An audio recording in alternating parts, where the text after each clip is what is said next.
Yeah, my name is Kerstin Rosenow. I'm head of Unit Research and Innovation at DG Agriculture and Rural Development, and I'm also the head of the Mission Soil Secretariat. And my relation to EJP Soil is that I helped create it, and we're also part, of course, of the policy crowd that needs the input from the EJP Soil to program our policy based on the scientific input that the EJP Soil delivers us. The EJP Soil has laid a very strong foundation for the mission. So it's the program that started first before the mission was even conceived.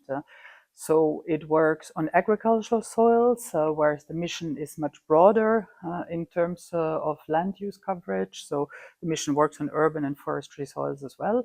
But the input on agricultural soil and on carbon in particular is used under the mission, and that's very important. Secondly, also the EJP national hubs, they're a foundation of the mission mirror groups, so they're very important for the science policy interface in all the 24 member countries of the EJP Soil, and they bring a lot of support to the mission. So there's really a strong correlation of the input that the EJP provides to further develop the soil mission. So the soil mission is the roof, and one of the pillars is the EJP Soil.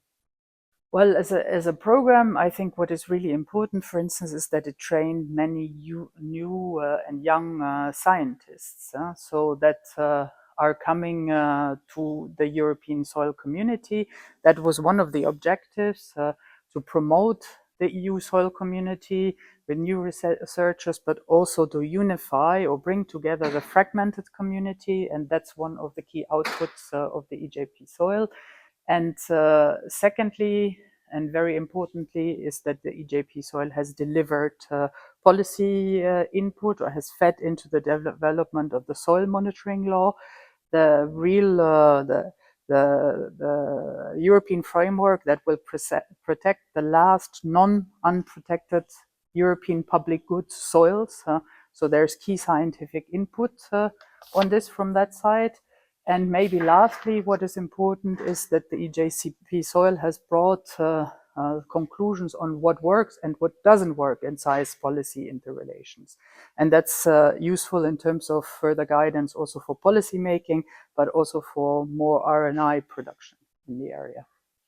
With 40 projects and also with a lot of horizontal activities, it's very hard to name like the one major outcome. So, and also the production of input is still going along.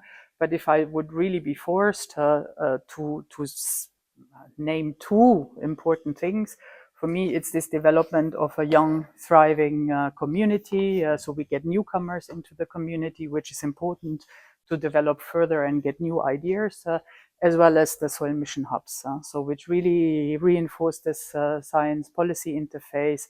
And this is crucial also as a basis for further actions. And this is something that will create long-lasting impact, of course, in addition to all the scientific output, which brought in the area of climate, carbon storage, and soil relation, the community much further with good results.